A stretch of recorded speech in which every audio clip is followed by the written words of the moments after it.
Good morning to all the students of class 9. Most welcome to all of you in this video lecture. This is Karnesh Misra, subject teacher of social study from Lakshmi Prasad Memorial Public School, Gola Bazar, Gorakhpur. Dear students, today I am going to explain you the second chapter of social study from the history. Okay, so dear students, most welcome to all of you. Today we will start the second chapter of history from social study, that is socialism in Europe and the Russian revolutions. Dear students, in the previous chapter you read about the powerful ideas of freedom and equality that circulated in Europe after the French revolutions. आप सभी लोगों ने पिछले अध्याय में फ्रांसीसी क्रांति के बाद यूरोप में फैलते जा रहे स्वतंत्रता और समानता के शक्तिशाली विचारों के बारे में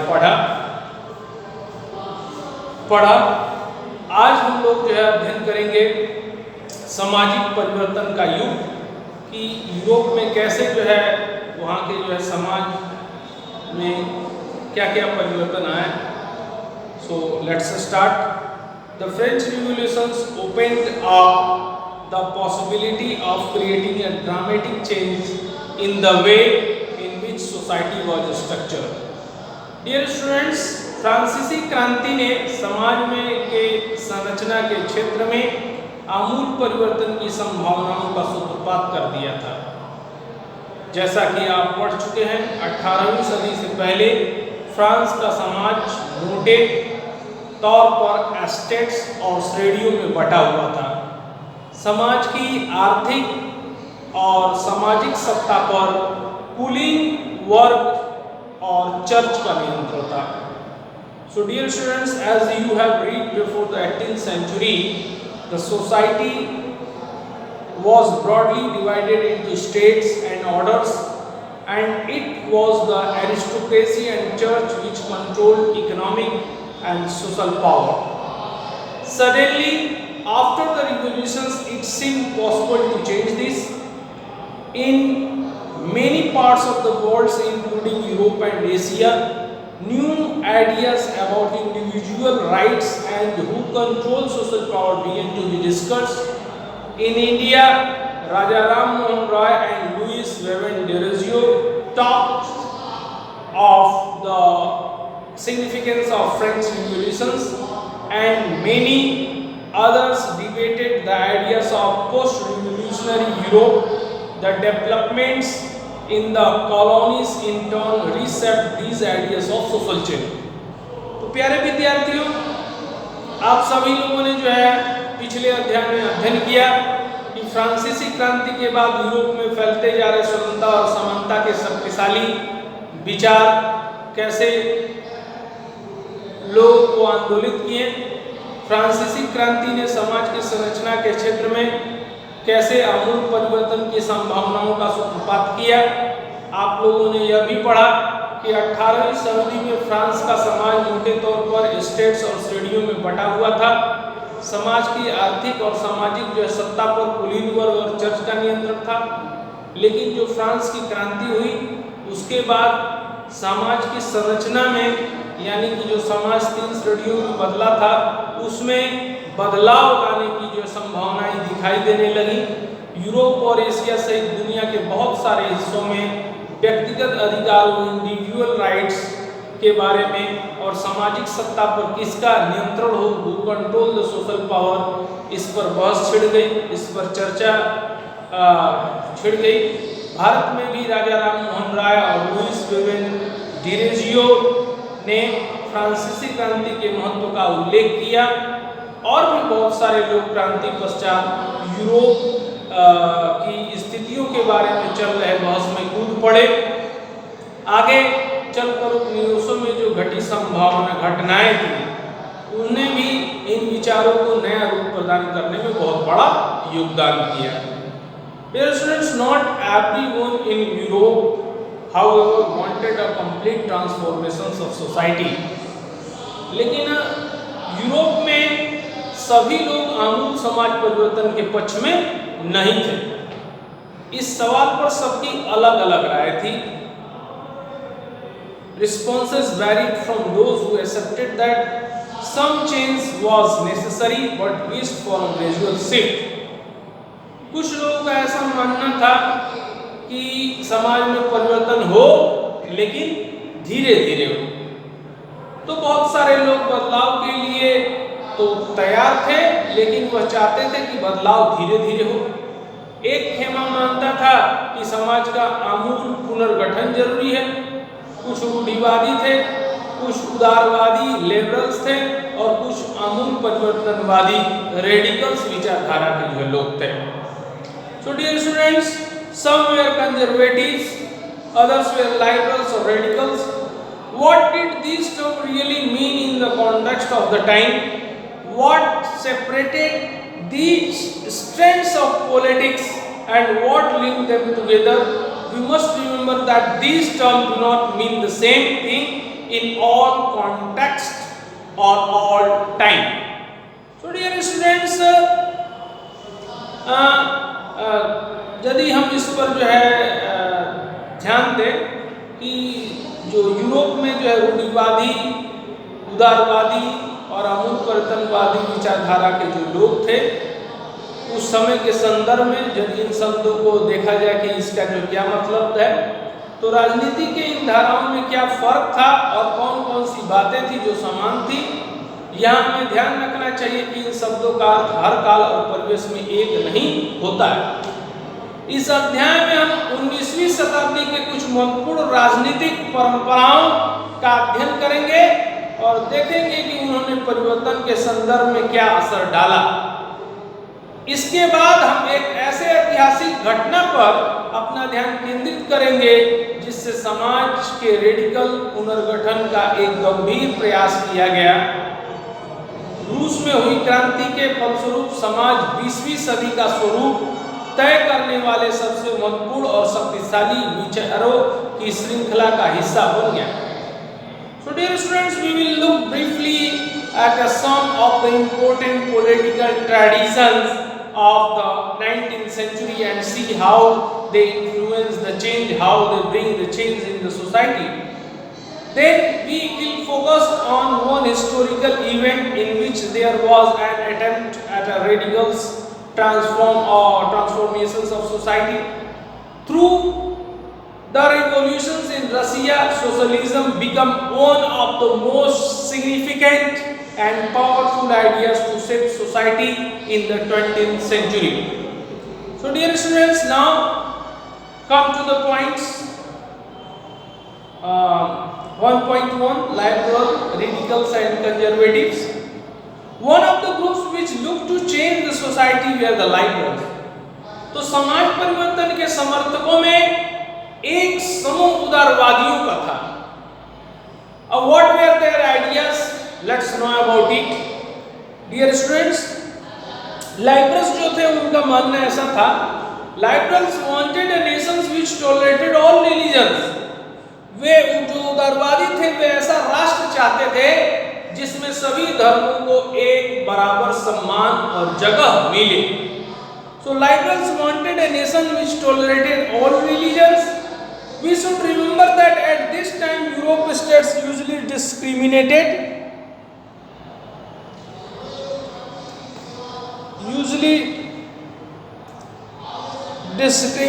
in favor of one religion or another. Britain favored the Church of England. Austria and Spain were in favor of the Catholic Church. तो शायद आप ये जानते ही होंगे कि उस समय यूरोप के देशों में प्राय किसी एक धर्म का ही ज्यादा महत्व दिया जाता था, ईसाई धर्म को। ब्रिटेन की सरकार चर्च ऑफ इंग्लैंड का समर्थन करती थी। ऑस्ट्रिया और स्पेन के जो लोग थे वो कैथोलिक चर्च के समर्थक थे। उदारवादी समूह वंश आधारित शासकों की अनियंत्रित सत्ता के भी विरोधी थे।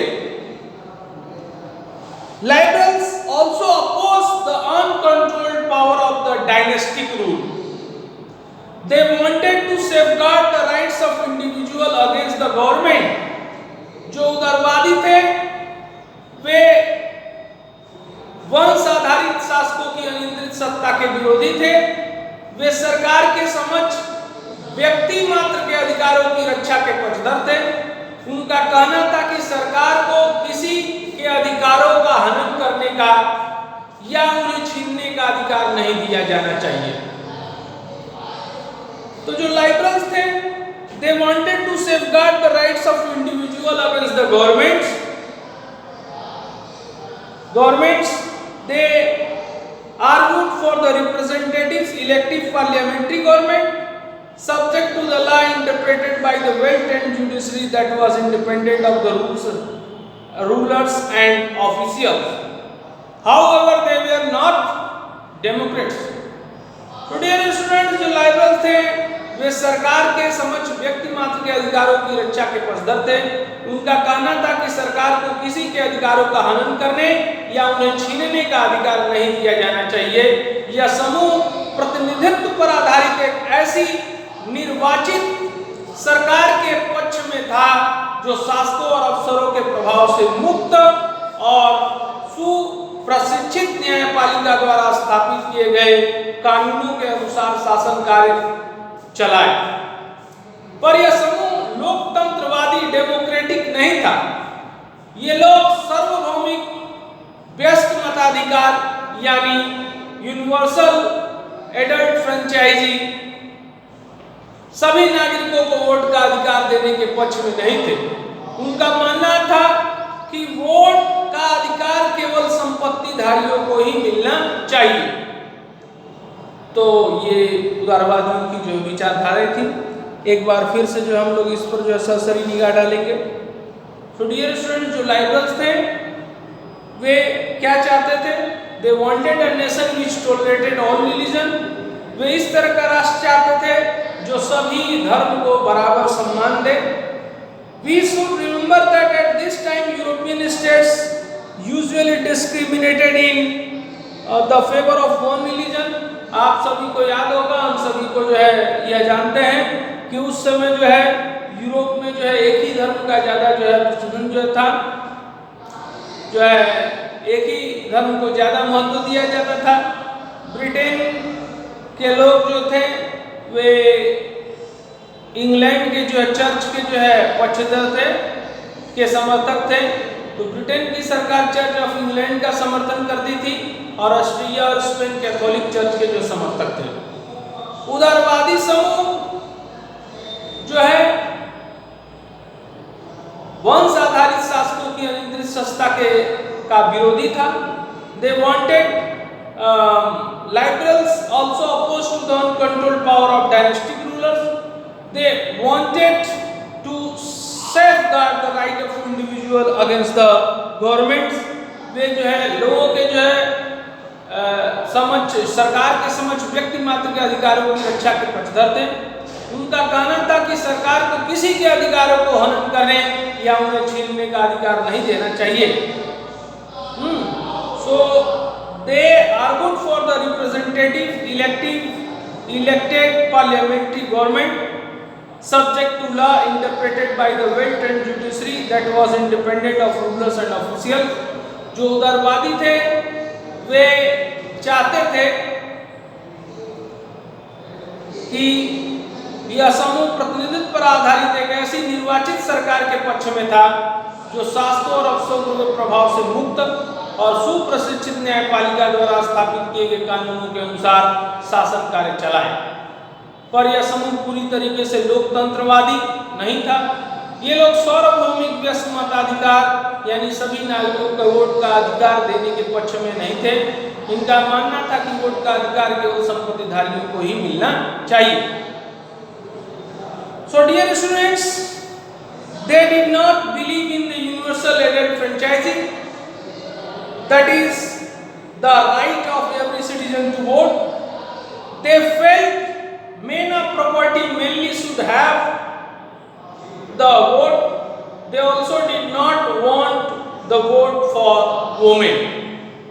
वे नहीं चाहते थे कि महिलाओं को भी जो मताधिकार प्राप्त हो। तो ये उदारवादी विचारधारे जो उदारवादी थे उनकी जो विचारधाराएं थी।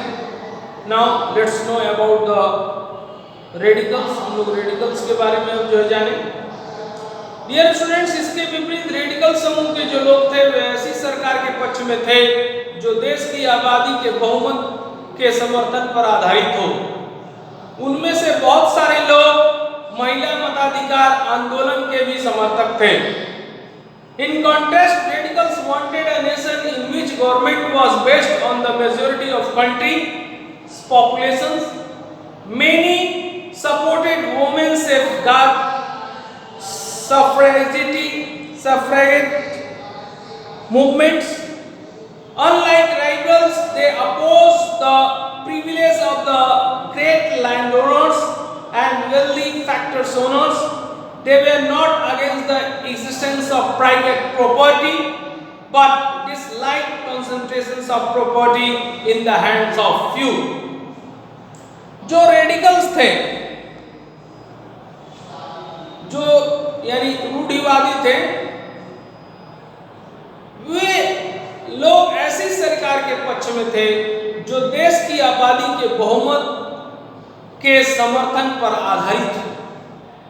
उनमें से बहुत सारे लोग महिला मताधिकार आंदोलन के भी समर्थक थे। उदारवादियों के विपरीत ये लोग बड़े जमींदारों और संपन्न उद्योगपतियों को प्राप्त किसी भी तरह के विशेषाधिकार के खिलाफ थे। वे निजी संपत्ति के विरोधी नहीं थे, लेकिन केवल कुछ लोगों के पास संपत्ति का संकेंद्रण का विरोध जरूर करते थे। वे महिलाओं को मताधिकार प्राप्त हो इसके भी जो है पक्ष में जो है नहीं थे। So dear students, conservatives were opposed to the radicals and liberals. और जो कंजर्वेटिव्स थे यानी कि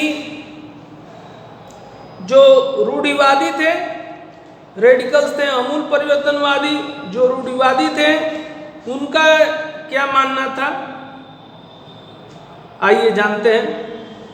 रूढ़िवादी तबका रेडिकल और उदारवादी दोनों के खिलाफ था, मगर फ्रांसीसी क्रांति के बाद तो रूढ़िवादी भी बदलाव की जरूरत को स्वीकार करने लगे थे। पुराने समय में यानी 18वीं शताब्दी में रूढ़िवादी आमतौर पर परिवर्तन के विचारों का विरोध करते थे। So dear students, conservatives were opposed to the radicals and liberals after the French Revolution. However, even conservatives had opened their minds to the need for change. Earlier in the 18th century, conservatives had been generally opposed to the ideas of change. By the 19th century, they accepted that some change was inevitable, but believed that the past had to be respected and change had to be brought about through a slow process. तो उनका ऐसा मानना था, जो रूढ़िवादी थे यानी conservative और रेडिकल समूल परिवर्तनवादी, लाइबरल सुधारवादी, तो जो रूढ़िवादी थे वे रेडिकल और उदारवादी दोनों के जो खिलाफ थे। फ्रांसीसी क्रांति के बाद तो रूढ़िवादी भी बदलाव की जरूरत को स्वीकार करने लगे। पुराने समय में यानी 18वीं शताब्दी में रूढ़िवादी आमतौर पर परिवर्तन के विचारों का विरोध करते थे, लेकिन 19वीं सदी आते आते वे भी मानने लगे कुछ परिवर्तन समाज में आवश्यक हो गया है, परंतु वे चाहते थे कि अतीत का सम्मान किया जाए, अर्थात अतीत को पूरी तरह ठुकराया न जाए और बदलाव की प्रक्रिया धीमी हो।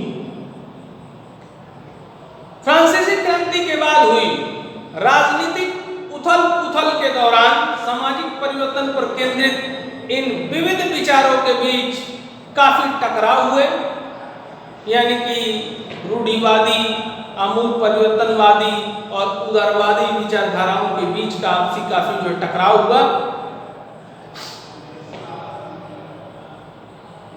19वीं सदी में क्रांति और राष्ट्रीय कायांतरण की विभिन्न कोशिशों ने इन सभी राजनीतिक धाराओं की सीमाओं और संभावनाओं को स्पष्ट कर दिया। So dear students, such political turmoil that followed the French revolutions. The various attempts at revolutions and national transformations in the 19th century helped define both the limits and potentials of these political tendencies. Now come to the point 1.2, industrial society and social change. अब हम लोग औद्योगिक समाज और सामाजिक परिवर्तन के बारे में अध्ययन करेंगे. So dear students, these political trends were sign of new time. ये जो राजनीतिक बदलाव था, ये जो रुझान था, ये नए युग का द्योतक था, यानी नए युग का जो है आगमन का जो है प्रतीक था. यह दौर गहन सामाजिक और आर्थिक बदलावों का था. It was the time of profound social and economic change. It was a time when new cities came up and new industrialized regions developed, railways expanded, and industrial revolutions occurred. प्यारे विद्यार्थियों, ये जो समय था, यह ऐसा समय था जब नए शहर बस रहे थे, नए नए औद्योगिक क्षेत्र विकसित हो रहे थे, रेलवे का काफी विस्तार हो चुका था और औद्योगिक क्रांति संपन्न हो चुकी थी. Industrializations brought men and women and children to the factories. औद्योगिकरण ने औरतों, आदमियों और बच्चों सबको कारखाना में ला दिया. काम के घंटे यानी पाली बहुत लंबी होती थी, मजदूरी बहुत कम होती थी, बेरोजगारी आम समस्या थी, औद्योगिक वस्तुओं की मांग में गिरावट आने लगी थी. आने पर तो बेरोजगारी और बढ़ जाती थी. So industrializations brought men, women and children to factories. Work hours were often long and wages were very poor. Unemployment was common, particularly during the times of low demand for industrial goods. Housing, sanitation were problems since towns were growing rapidly. Liberals and radicals searched for the solutions of these issues. तो जो काम के घंटे थे यानी पाली, वो बहुत लंबी होती थी, मजदूरी बहुत कम थी, बेरोजगारी आम समस्या थी, औद्योगिक वस्तुओं की मांग में गिरावट आ जाने पर तो बेरोजगारी और भी बढ़ जाती थी. शहर तेजी से बसते और फैलते जा रहे थे, इसलिए आवास और साफ सफाई का काम भी मुश्किल से होता जा रहा था. उदारवादी और रेडिकल दोनों ही इन समस्याओं का हल खोजने की कोशिश कर रहे थे. Almost all industries were property of individual. Liberals and radicals themselves were open property owner and employer. Having made their wealth through the trade or industrial ventures, they felt that such efforts should be encouraged. That its benefits would be achieved if the workers in the economy was healthy and citizens were educated. Opposed to the privilege of old aristocracy had by birth, they firmly believed in the value of individual efforts. So dear students, लगभग सभी उद्योग व्यक्तिगत स्वामित्व में था. बहुत सारे radical और उदारवादी के पास भी काफी संपत्ति थी और उनके यहाँ बहुत सारे लोग नौकरी करते थे. उन्होंने व्यापार और औद्योगिक व्यवसायों के जरिए धन दौलत इकट्ठा की थी, इसलिए वो चाहते थे कि इस तरह के प्रयासों को ज्यादा से ज्यादा बढ़ावा दिया जाए. उन्हें लगता था कि अगर मजदूर स्वस्थ हो और नागरिक पढ़े लिखे हो तो इस समस्या का भरपूर लाभ, तो इस व्यवस्था का भरपूर लाभ लिया जा सकता है और इस समस्या का समाधान किया जा सकता है. ये लोग जन्मजात मिलने वाले अधिकारों के विरुद्ध थे. व्यक्तिगत प्रयास, श्रम और उद्यमशीलता में इनका गहरा विश्वास था। इनकी मान्यता थी कि श्रम और उद्यमशीलता कि यदि हर एक का गहरा विश्वास था। इनकी मान्यता थी कि यदि हर एक को व्यक्तिगत स्वतंत्रता दी जाए, गरीबों को रोजगार मिले और जिनके पास पूंजी नहीं है उन्हें बिना रोक टोक काम करने का मौका दिया जाए, तो समाज तरक्की कर सकता है। इसी कारण 19वीं सदी के शुरुआती तो समाज तरक्की कर के शुरुआती दशकों में इसी कारण 19वीं सदी के शुरुआती दशकों में समाज परिवर्तन के इच्छुक बहुत सारे कामकाजी स्त्री पुरुष उदारवादी और रेडिकल समूहों के पार्टियों के इर्द गिर्द गोलबंद हो गए थे। ओके डियर स्टूडेंट्स, तो ये जो लोग थे इनका ऐसा मानना था कि freedom of individual was insured if the poor could labour and those who capital could operate without restraints. They believe that society would develop. Many working men and women who wanted change in the world relied around the liberal and radical group and parties in the early 19th century. That's all. Thank you for listening me. Have a great day to all of you. Wish you all the best.